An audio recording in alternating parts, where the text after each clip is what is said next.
اسی طریقے سے ایک حدیث میں آتا ہے، نبی صلی اللہ علیہ وسلم نے فرمایا کہ دنیا کی مٹھاس آخرت کی کڑواہٹ ہے اور دنیا کی کڑواہٹ آخرت کی مٹھاس ہے۔ کیا مطلب؟ کہ دنیا میں بہت ساری ایسی چیزیں ہمیں فیس کرنی پڑتی ہیں کہ جن کے اندر اٹریکشن تو بہت زیادہ ہوتی ہے، اور خاص طور پہ وہ چیزیں ہوتی ہیں کہ جو اللہ کی نافرمانی والی چیزیں ہوتی ہیں ان کے اندر بہت زیادہ اٹریکشن ہوتی ہے۔ اگر کسی شخص سے یہ کہا جائے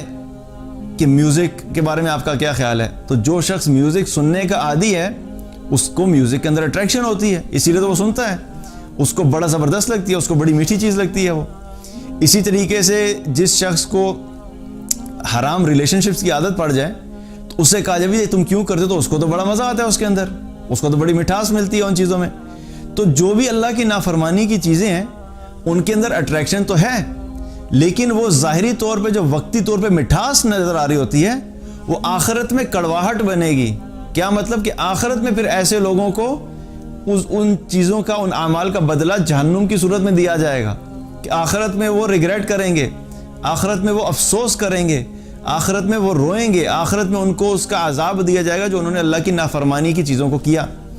کیونکہ وقتی طور پہ مٹھاس نظر آ رہی تھی،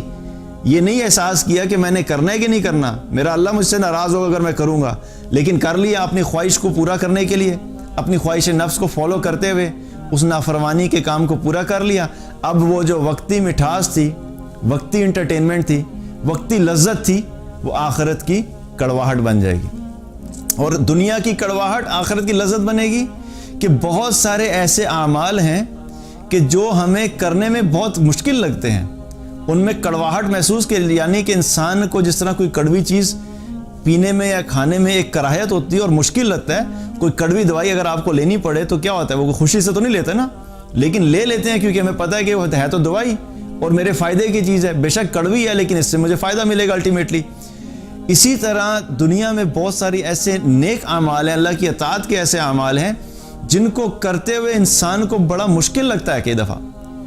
نماز فجر کی پڑھنی ہے، نیند کو چھوڑنا مشکل لگتا ہے۔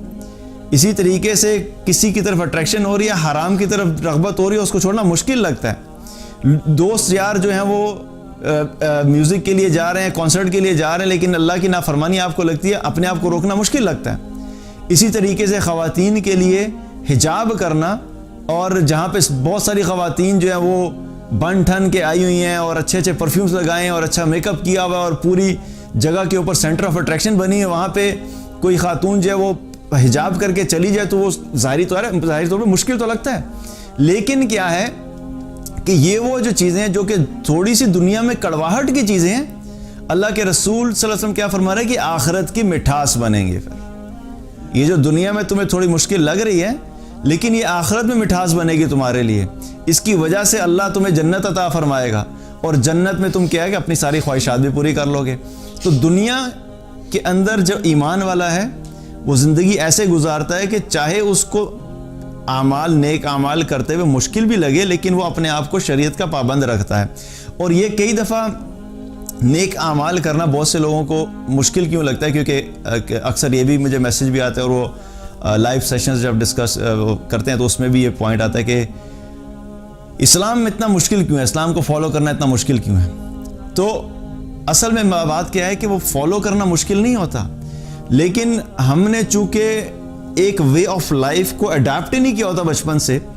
تو انسان کو ایک سٹیج پہ جا کے اپنی زندگی کو بالکل پورے طریقے سے تبدیل کرنا وہ مشکل لگتا ہے۔ اس کی مثال ایسے ہی ہے کہ ایک اسٹوڈنٹ ہے جس نے صرف گریڈ 2 تک پڑھا ہوا ہے۔ اب اس گریڈ 2 والے اسٹوڈنٹ کو اگر آپ میٹرک کی بک دے دیں گے اور اس کو کہیں بھئی یہ کویسچن سالو کرو، تو وہ نہیں سالو کر سکے گا، کیونکہ اس نے گریڈ 2 پڑھا ہے، اس کے بعد وہ سارا اس نے نہیں پڑھا ہوا۔ لیکن ایک شخص ہے جس نے گریڈ 2 پڑھا، پھر 3 پڑھا، پھر کرتے کرتے وہ میٹرک تک پہنچا، اس نے پھر ایف ایس سی کی، انجینئرنگ کی، اس کے بعد ماسٹرز کر لیا۔ اس کو آپ اگر میٹرک کا وہی کویسچن دے دیں گے تو اس کو کیا لگے گا؟ آسان لگے گا، کیونکہ وہ پوری اس پروسیس سے گزرا ہوا ہے۔ اسی طریقے سے ہم لوگ چونکہ شروع سے اس زندگی گزارنے کے اس طریقے سے بہت دور ہوتے ہیں جو اللہ نے ہمیں دیا ہوتا ہے۔ اللہ نے ہمیں جو دین دیا وہ صرف نماز نہیں ہے، وہ صرف روزہ رکھنا نہیں ہے، وہ صرف ذکر کرنا نہیں ہے، وہ صرف قرآن کی تلاوت کرنا نہیں ہے، بلکہ it's a way of life. تو جب اس وے آف لائف کے آپ یوز ٹو ہوتے ہیں تو پھر آپ کو اس کے اندر اس طریقے سے زندگی گزارنا مشکل نہیں لگتا، بلکہ حقیقت یہ ہوتی ہے کہ پھر جب انسان اللہ کی بتائی ہوئی باتوں کے مطابق اور قرآن و سنت کے مطابق زندگی گزارنے کا عادی ہو جاتا ہے تو پھر اس کو اس زندگی گزارنے کے طریقے میں ایسا لطف ملتا ہے کہ جب اس کو اس سے تھوڑا باہر نکلنا پڑتا ہے تو اس کو مصیبت لگتی ہے کہ آپ ایک خاص قسم کے ماحول کے عادی ہیں، ایک ایسے زندگی گزار رہے ہیں جو اللہ کی فرما برداری والی زندگی ہے، تو جو ہی آپ کو کسی ایسی مجلس میں جانا پڑ جائے، کسی ایسے لوگوں سے ملنا پڑ جائے، کسی ایسے ماحول میں جانا پڑ جائے جہاں پہ اللہ کی نافرمانی ہو رہی ہے، تو ایک ایمان والا ویسی جگہ پہ جا کے انکمفرٹیبل ہونا شروع ہوتا ہے، اس کے دل کے اندر ایک وحشت شروع ہو جاتی ہے کہ لوگ کیا کر رہے ہیں، لوگ کس طرف جا رہے ہیں، یہ تو اللہ کی نافرمانی ہے۔ تو حقیقت میں وہ جو قید والی زندگی لگتی ہے، جب انسان اس کا یوز ٹو ہو جاتا ہے تو اس زندگی کے اندر اللہ تعالی ہمیں ایسا لطف اور ایسی لذت عطا فرماتا ہے کہ پھر انسان کو اس زندگی سے نکل کے باہر جو ہے جس میں لوگوں کو لذت محسوس ہو رہی ہے، پھر ایمان والے کو ان چیزوں میں لذت محسوس نہیں ہوتی۔ تو حقیقت میں یہ قید بھی اللہ تعالیٰ ایمان والے کے لیے اتنی خوبصورت بنا دیتا ہے کہ دنیا کی زندگی بھی اللہ تعالیٰ مومن کے لیے ایک اچھی اطمینان والی پرسکون زندگی بناتا ہے۔